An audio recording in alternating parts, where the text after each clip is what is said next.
Hello, world. Hello, world. How the hell are you? What's going on? Anyway, so welcome back. This is our second episode of the Realist Insight. Episode 2. We have a name now. We have a name now. I'm very proud. Actually, that was all you though. You really kind of pulled that one together. You were my muse for it. So thanks. We came together on this one, as we do for most things. I actually do the work, and she comes up with an idea. Okay, I don't understand why that was necessary. Like, we sitting up here right now having a good old time, and you just threw me under the bus. I gotta let the people know. So yes, welcome to episode 2 of the Realist Insight. Today we're going to be talking about, we're doing another recap of The Walking Dead. It will be a shorter episode because we're only recapping one episode, and we're just going to kind of talk about what the hell happened to Daryl in that song. Yes, we're recapping episode 3, The Cell. Oh. Also, let you know, we already said that in video 1, podcast 1. This is an actual video because you can't see me.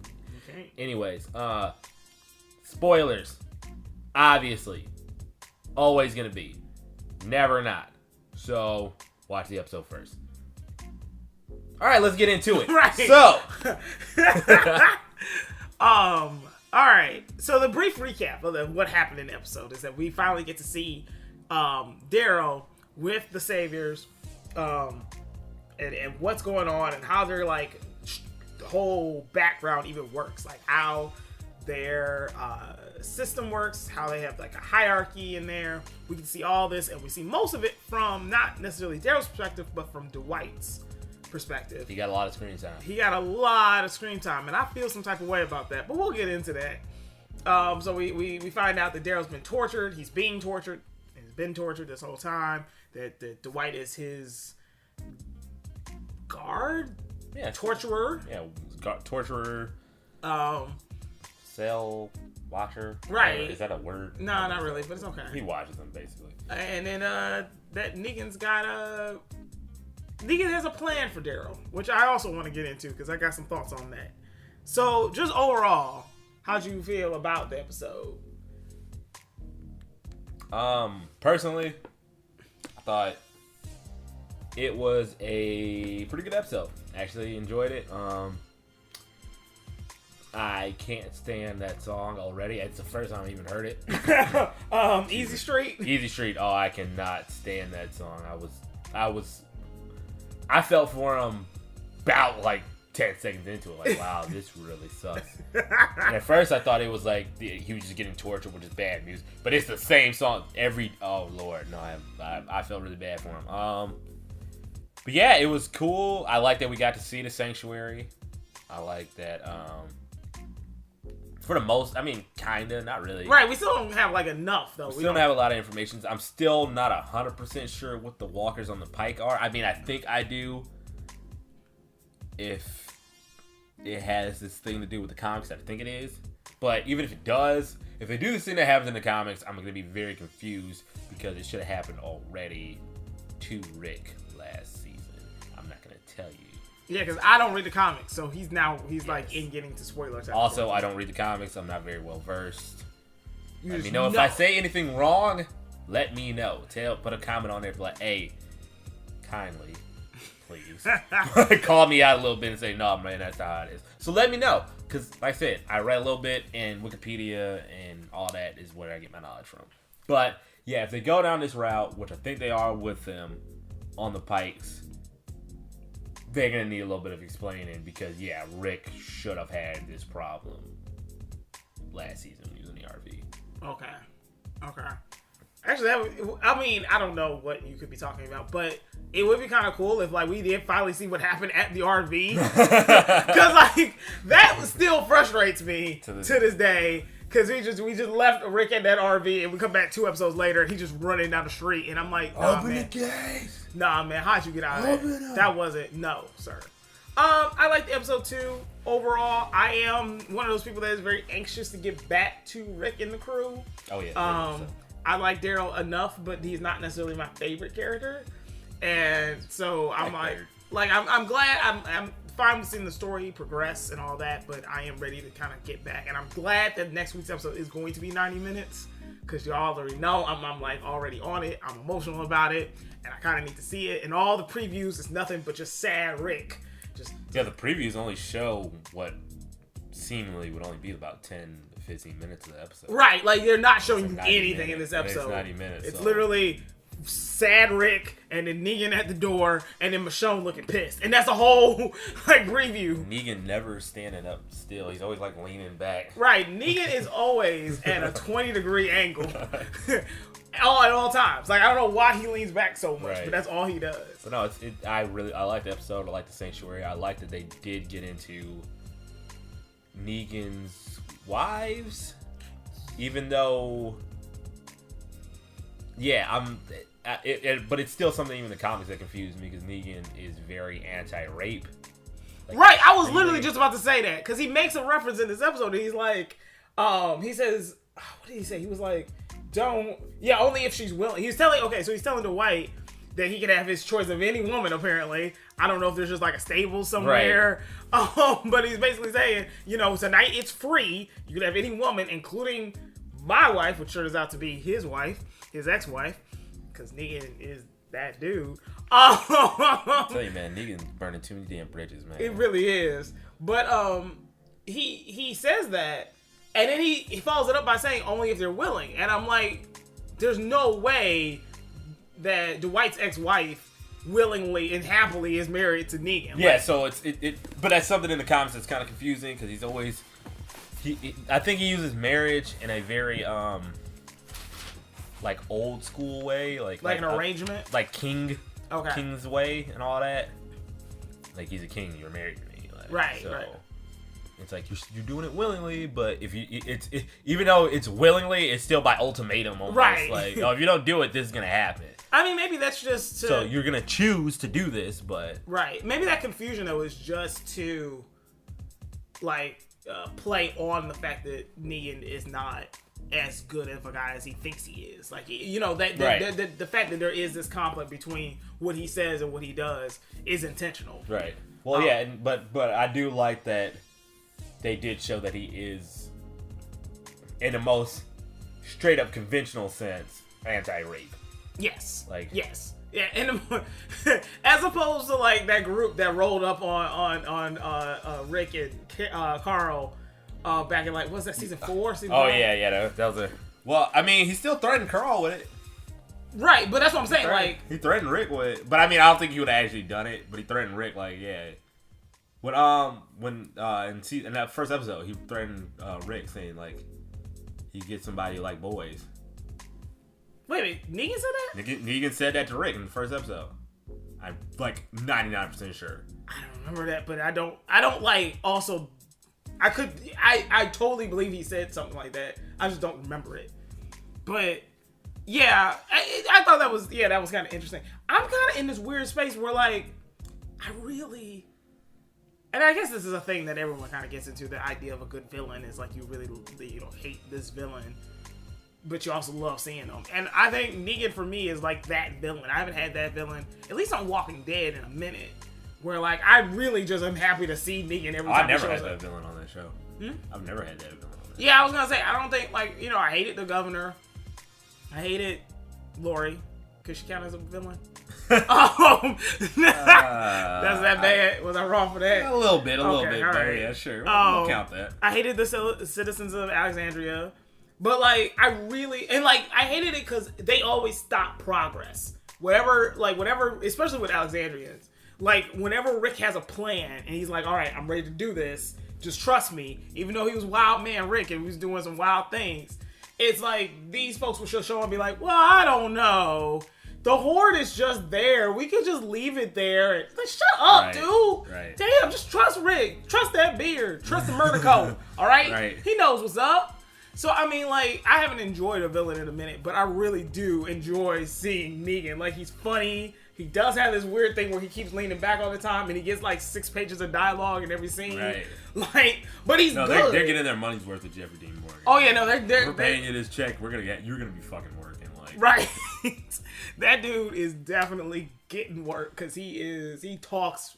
That whole scene where Daryl is finally presented to Negan because Dwight thinks he's finally broken. Like that whole sequence is nothing but just him talking. Like, right. Yeah, Daryl's had I think he only had like I try to count. I think he only had 4 lines in the whole episode. Right, he barely says 4 or 5 anything. lines. Like, so no, they're definitely getting their money's worth out of Jeff. And I like Negan for the simple fact that he is a villain that actually scares me. Yes. To the point that I'm actually kind of freaked out because he's unpredictable. Yes. I actually thought, and I was almost, I kind of hoped for it, but then I'm also kind of a little disappointed it didn't happen. But I kind of thought that he was going, in that scene where Dwight presents Daryl, I thought he was going to kill Dwight. Yeah, I thought he was going to kill him because he failed. Right. Like, and that's what, yeah. I thought he was going to kill him before he even made Daryl say, he tried to make Daryl say Negan.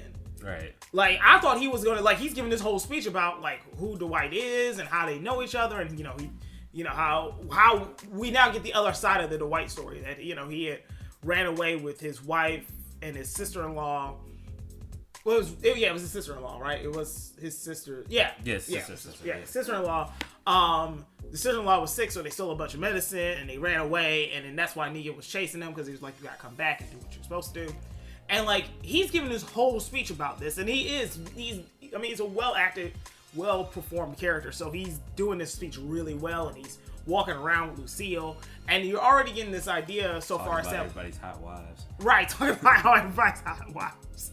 Right, but you get this idea from that Lucille and Negan are not one and the same, right? Like, even though Lucille is clearly an inanimate object, he's already said earlier in the episode that, well, Lucille doesn't feel like hitting you over the head right now. So, or Lucille wasn't thirsty. That's what I am. Someone give me a drink. Like, so, like, you already had established this earlier in the episode. So I thought when he said that Negan, or that Negan was, forgave Dwight, but maybe Lucille wouldn't, I was like, well, shit, he's about to get knocked over the head. And they didn't do it. But I kind of was like, so yeah, going back to your point that, like, Negan actually scares me. Like, there's literally a level of unpredictability with him. And I think that's really cool. And I think it's like, oh, go ahead. Well, sorry, I didn't mean to cut you off. But, like, in most shows, you can tell, okay, this villain's not going to kill them. Right. Like, they are going to kill them. Or they might die right now. Or what. But this is straight up so unpredictable that I just don't know what's going to... I don't know what's going to happen. And I'm glad that Negan is taking a liking to Daryl. But just as easily, you could have just been like, you know what? I'm gonna kill him. Right. But you know what? No. I'm gonna have Rick kill you. Right. So I feel like that's honestly one of the biggest reasons why he keeps Daryl. Just like, yeah, I'm just gonna save you just in case Rick does something I don't like. So from a production standpoint, it does kind of bother me. Cause I feel like if Daryl wasn't, the second or third credit on The Walking Dead, he'd be dead by now. Oh, yeah, no, that's definitely a thing that, right. this is still a TV show. This is still a TV show, and we still all love Norman Reedus, so we gotta keep him around. But, like, literally, there's no reason, I don't know, I don't feel like his reason is good enough to keep Daryl around, but at the same time, I'm not mad about it, because, again, I like Daryl, I want to keep him around. Right. But, yeah, I just, like, I do hope we get another violent moment with Negan soon. Because I do feel like it's going to run out at some point and we're going to start believing he's predictable again. You know what I mean? We had that very unpredictable, season finale in season 6 and then the season premiere this time. So we've had 2-3 hours of, like, good unpredictable moments with Negan. But, like, if he doesn't do anything crazy soon. Yeah, as sad as it is, he kind of has to kill somebody. Right. He or something. He just needs to do something fucked up. More fucked up than keeping a man in a room for a long time, listening to that horrible song. He has to do something that reminds you that he is a very terrible person. Right. But my problem, this is my problem with Negan, is that he is such an asshole to everybody that, bruh, you gotta stop. And seeing the episode and how he did this to Dwight, his own person, is like, okay, bro, you gotta stop doing this because everybody's just gonna fucking get pissed off at you. Right. And you're gonna get killed. Right. Like the difference between him and the governor was that, like, the governor was still nice to people on the outside. Right. You know what I mean? Like, you know, he was still doing some fucked up shit behind the scenes, but his public face was sort of nice and benevolent. Like, there's only so much that. Well, I mean, I don't know. Like, Negan tests the idea of how much, like you say, oh, there's only so much that fear and anger can do. And he's really testing that shit. Like, I mean, he's like, is there? Is there? Is there really? Because I will find the edge. Because the whole thing, the whole scene with the kid, when Dwight got that guy that ran out, snuck out of the sanctuary, and he was just like, because I feel like I would have been that guy. I'm like, no, just kill me, just kill me. Like, okay, I'm ready, let's go. And then the only way he got him to get up was that he was like, okay, I'll kill everybody else. I'll kill everybody that you ever loved, everybody you ever met at the sanctuary. They're dying. I'm gonna bury up your dead wife. And he's like, well, fuck. And that's, you know, but I feel like that's gonna be a breaking point in the season. Is that somehow Rick is just gonna be like, okay, fuck it, do it. Right. That's the only way. That's the only way you can stop Negan, is to push him to that point, which is scary because he's already proved that he'll go to that point. Right. So it's you know, it's like, so that's the only thing you do. But yeah. That's my thing. My thing is, well, one, I feel like the only solution is just to get the fuck out of that state. Like, I feel like you just gotta get as far fucking away from Negan as humanly possible. And I don't know how that's possible in the zombie apocalypse, but like... I mean, yeah, that's what's scary about it. Like, how do you get out of the DC area quick enough without Negan's people finding you? Right. Where he has so many people... I don't know. Side note, I don't trust Negan's wife. Fuck. Oh, no. I don't trust her at all. I know. She got a tragic story and kind of got forced to marry Negan. So I don't give a fuck. I don't trust her ass. So she starts off the whole thing saying, just do what he says because it can always get worse. So you know Negan can get worse. Right. Yeah. So what makes me think you're not just going to do whatever the fuck he tells you? Right. And you got all these people, a circle full of people, grown-ass men calling themselves Negan. Right. See, that was my thing, yeah. Yeah, and I'm like, hold on, Negan doesn't walk around with a gun. All he walks around with is a bat. Right. I have a pistol right now. Yes. Like, Dwight has a gun right now. Like, I could kill you.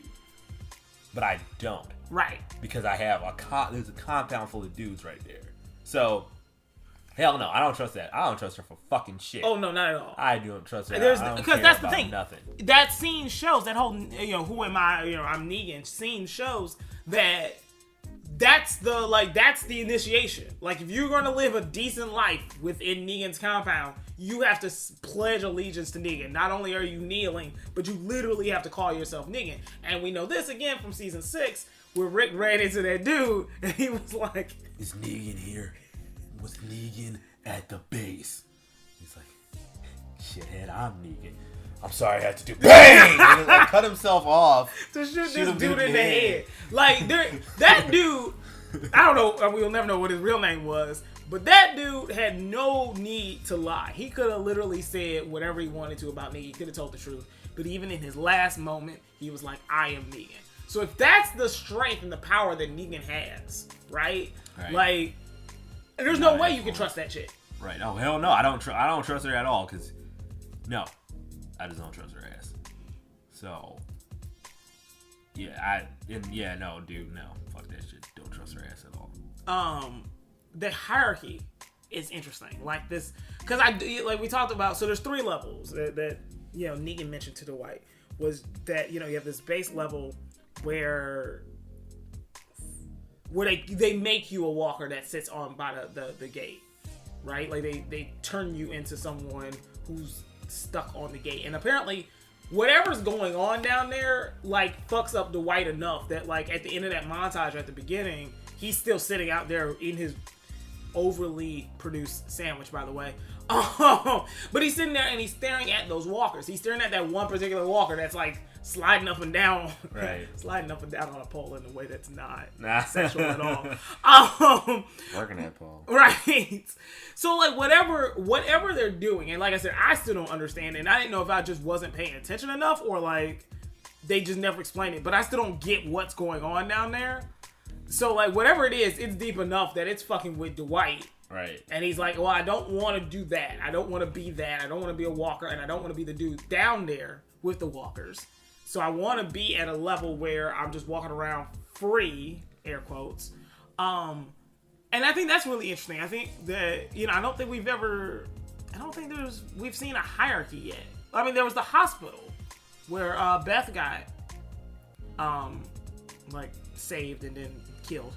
And there was like a hierarchy with the cops there, but there really hasn't been too much like this new world development where like Negan's literally a king, and then you have like your lords and knights and shit, and then you got like the peasants, Right. So I don't know. I'm curious where that's all gonna go, but I think it's interesting because we were just talking about it on the last episode. Like the question of the season is how the hell is Negan controlling this many people and no one's like thrown a revolt yet. Right. And I think like remaking society with this hierarchy is part of what helps, because then there's always something worse that you could be, and you can put that fear on somebody. I mean, but at the same time, I am very curious as to, like, I know how we got a super long Morgan backstory. I want to see the Negan backstory. Oh yeah, how he came to that.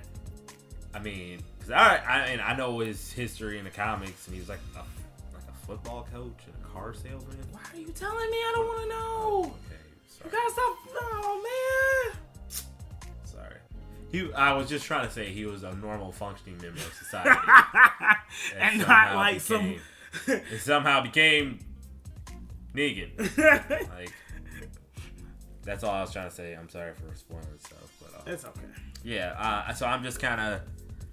One, I want to know what the fuck kind of name Negan is. Right, though. Like, that's just a weird name in the first place. And then, like, I don't know. I just really want to see how that started, how the Sanctuary was even established. And yeah, how so many communities that know about each other haven't just banded together. And I wonder how many communities they are, because... Right. The Sanctuary can't just be sustained just by the Hilltop and the Kingdom. Like, they just found Alexandria, so right. So there has to be more that they're getting. And even that's what Jesus said when they met him. Right. It's talking about all these communities, and Jesus never brought up the Kingdom, so. Right. So yeah, how many other places are there? Right. Also, why is there so many communities in the DC area? Good question. That's actually a really good question. Why are there so many? Like, there wasn't shit in Atlanta, for real. Like, right. Why did you all come together and just be like, we're going to do it here? I mean, I guess a lot of people probably had the same idea. To go to D.C., like, after the apocalypse. Right. Like, just, okay. I guess that's the only thing I can think of. But other than that, yeah, I'm like, why are there so many communities in D.C.? Yeah, that's a good question. And that's the other thing, too. Like, it's just side note, and this is petty. But I'm, like, I need names that are slightly different. Because Sanctuary, Kingdom... I guess Hilltop is pretty fucking normal. But, like, for some reason, like, I keep getting those confused, and I feel like those are, like, really grandiose names, and I'm like, who the fuck? I don't know. But, yeah. Also, and I don't know how I waited this long to say that, and I just didn't think about it. Don't quite get Daryl. I mean, I know, right? He would probably be happy that I said that, but I don't quite get Dwight's obsession with Daryl. Dwight is, like, doing a single white female on this thing. Like, he is really trying to be... Daryl wearing the vest and the motorcycle and the crossbow. And... It's like they both auditioned to be Daryl, and then Norman Reedus got it, and this dude was like, "Forever, I want to be Daryl." Yeah, I want to be Daryl. That nigga's like Daryl cosplayer. And that dirty ass vest. I'm like, I know that vest is gross as shit. Like, even when they got to Alexandria, Daryl didn't look like he ever showered. Still. Right. Daryl didn't look like he showered like 3-4 weeks into the Alexandria. Yeah, like he still looked dirty as shit. So you wearing this dirty ass vest. And I'm like, why are you doing that? Why do you want to be Daryl so bad? Yeah, I know he's cool and all, but you don't know that he's cool though. We know. I'm about to say exactly. You barely know the guy. You barely know this dude, and you just dick riding him so hard. That's just weird. I love Daryl. Right? Like I don't. Yeah, no. I thought that was weird. I love Daryl. And I think you pointed it out first. You were just like, why the fuck is he like this? Like, because at first I thought he was just wearing a vest that looks like Daryl. And I'm like, that's kind of weird that you're trying to dress like him. Right. But I saw the wings. I'm like, actually, I don't know if it's worse if he add a fake vest. Like, He just wanted to be there, right. Like he was just emulating or actually having a real thing. But you think like other people around, like with the saviors, are asking him what's up? I would definitely, if I was Negan, I'd be like, why the fuck are you wearing that? It just looked cool, you know. I just thought it would be cool to. I mean, it's nothing deep though. I'm not like doing anything weird or nothing. I just think this vest looks cool. That's all. You don't think this vest is cool? It's cool. I mean, it's one thing if it was just a vest, then it's crossbow. I mean, I need a weapon. I didn't even know you knew how to ride a motorcycle. I mean, how else are we gonna get around? You got a bunch of motorcycles over there. I just got my own finally. You never gave me one. That was Daryl's. I mean, you never gave me. I mean, nigga, look, you never gave me a motorcycle. Are you wearing his drawers too? Like, I mean, look, they was clean. You thinking too much. Y'all thinking too much. He gonna have a bandana tied on his leg, like Daryl has, and his shoelaces. How Daryl's shoelaces is tied up around his pants, and that rag he always keep in his back pocket. He's gonna be wearing that too. Like, yeah, no, I don't. It's really effective just having a rag in your back pocket. Right, like, you never know when you need a rag. You need a rag, and yeah, I mean, I tie it because my shoes never go untied now. My pants leg, they're wrapped up on my pants. I feel like y'all just putting too much pressure on this. Wrapped up on my leg. Come on, man. Come on, it's not even like he's not the first person to wear a vest, okay? He's not the first one to use a crossbow, okay? People have had that, okay? Right. Lord. Oh man, to keep it real, I am not a fan of Dwight at all. Like, I do not care about his backstory. I just don't. Like, I'm sad that it, sorry it happened to you. Sucks. Boo-hoo. I don't like you. Okay? And like, I know part of it is the fact that the audience, that whole montage at the beginning was literally don't like this nigga. Alright? Like that was the entire montage. There's nothing you should like about this guy. He's sitting up there stealing folks' pickles to put on a basic ass sandwich. Didn't even have any meat on it. It was just egg. It was just egg. Like, he went through all that trouble. For an egg sandwich? For an egg sandwich. You know, if you went to Dunkin' Donuts, you'd be disappointed if you got that shit. Right. I don't want this, man. Where the meat at? Where's the meat? But, like, so that whole thing was to let you know you shouldn't like Dwight. So I know that didn't help. But I didn't like Dwight before. Dwight is, again, like one of those characters, like I said, like the Alexandrians and stuff like that, where, like, every time they show up, I feel like everything just slows down to a halt, and I'm like, I don't care. I don't care about what you think. I don't care about what you're going through. Get me back to folks I actually care about. And, I mean, again, and I feel like I'm, like, fangirling over Walking Dead all the time when I say stuff like this, but, like, in Walking Dead's defense, there's characters that I did not care about, didn't like before, that they made me like and care about. So, I mean, maybe I just need to give it time. But for right now, at this moment, if I never saw Dwight again, it'd be too soon. Wow. Shit. So. Well, like I said, Dwight does play a role later in the comics. I'm not going to give anything away on what that role is and how he does or whatever. Look, if my characters aren't going around skipping in a meadow, having a good time, and enjoying their life. Skipping in a meadow. I just want, like, the best for my main characters. Like, they've been through so much hardship. They need just a break, and I just want them to have fun and have a good time, but they're never going to have that because it's The Walking Dead. Yeah, if they follow comics, there is not a good time coming up. Like, there just isn't. There's just nothing. There's not a good time coming up. There's just some real hardships coming. So, yeah, I don't know. I think. Sorry about that notification, y'all. Turn that shit off, brother. This is a laptop, my bad. But yeah, I'm just messing with you. But yeah, I look forward to next week. I look forward to seeing Rick back. The rest of the team. Yes.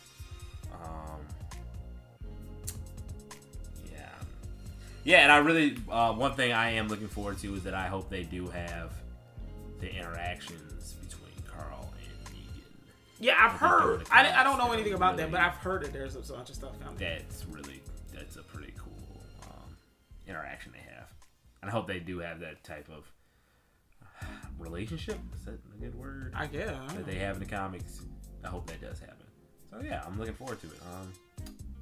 So solid episode. Not my favorite. Not bad though. No murder beard. No murder beard. Right. So Rick, that that's always a disappointment. Yeah, Rick doesn't have his murder beard. You're always gonna be a little sad when there's no murder beard. But a solid episode overall. I guess that's it. We've never done just a one episode recap. Yeah, this is pretty weird. But Yeah. Next week we'll be back. Well, we'll be back later. We still have to decide when we're going to post the second one, but we're going to do a recap for the entire season of Atlanta. And we're going to talk all about that. That probably, hopefully, be around 30 minutes or 45 minutes or something like that. Not too long. We don't know. We making this shit up. Calm down. All right? Stop asking questions. Right. All right? You'll get it when you get it. You get when you get it. We got that. We got podcast coming up for Luke Cage as well. Yes, we do. We got that coming up as well. Yeah, so that is gonna happen. We got some other shows. We talked about maybe because you haven't seen Stranger Things. I have not seen Stranger Things. I know, guys. I am just missing out. So I don't know. I'm trying to think of how we can do that as an interesting thing. Like maybe we'll just keep checking in every time you watch an episode and just see where you think like as it develops. I don't know. We'll see how it goes. Thinking about how to do that. We'll do that. And then we'll take suggestions too. If there's like a show on right now. If there's a show that you want to hear what I think about it. I mean, me too. I'm here. Fuck shit. Okay, I know. I'm 50% of this damn show. I know why you're here. Ain't nobody here for you. Ain't nobody here for you. It's okay. Everybody, I'll be here for me too. So yeah, just let us know. Say something. Be like, hey man, I think you guys would really like this show. Kind of wish I did this last year, so I could have done what was that show? Man, American Crime Stories. Oh, dude! I would love to do one for OJ. Maybe if we could get it, maybe we should just do it anyway. We should just like shows you missed. Just tell us what you want us to do. We're gonna do that. I'm thinking about branching out into some movies that are out. So yeah, we should probably do some movies. Probably do a little, I like comic books, so maybe Doctor Strange. Yeah, no, if we can get to, we can do Doctor Strange. Yeah, we'll do Doctor Strange. So yeah, subscribe. Is that a thing? Yeah, they can subscribe to us. Subscribe to us. We're trying to get on everything. Also, let us know how you like to listen. Yeah, say what platforms. Say what it is. If we gotta get a camera, we'll put some shit on YouTube too. If you want to see us. I mean, I guess. Shit, I ain't trying to put on no makeup though. Shit, I'm trying to do this in my drawers. Like, why are you out here trying to do the most? Talking about putting us on camera. She's wearing more than drawers right now. Yeah, obviously. My brother's in the room. Just let us know. Tell us everything. We don't know. I wouldn't say we don't know what we're doing, but at the same time, tell us what you want us to do. Yes. And we can see if we can make it happen. Yes, so we can make this better. We're on Facebook, obviously. We're on SoundCloud. We're on Player FM. We're going to be on iTunes soon, and we're on Podbean or something like that. I don't know. Like I said, I'm literally trying everything. So yeah, just tell us what you how do you get your podcast? Let us know. We'll get our asses on there. So tell us. We'll make it happen. All right. So we still don't have a sign off. We don't have a sign off. Do whatever the hell you want. Good night and good luck. I don't know. Shit. We're just going to steal other people's sign-offs until we can come up with our own. What's he say on Anchorman? Someone in San Diego. Why don't I know this? I don't know why I don't just know this. But yeah, the Anchorman sign-off. Yeah, the Anchorman sign-off. Anchorman sign-off. All right. See you guys. Take it easy.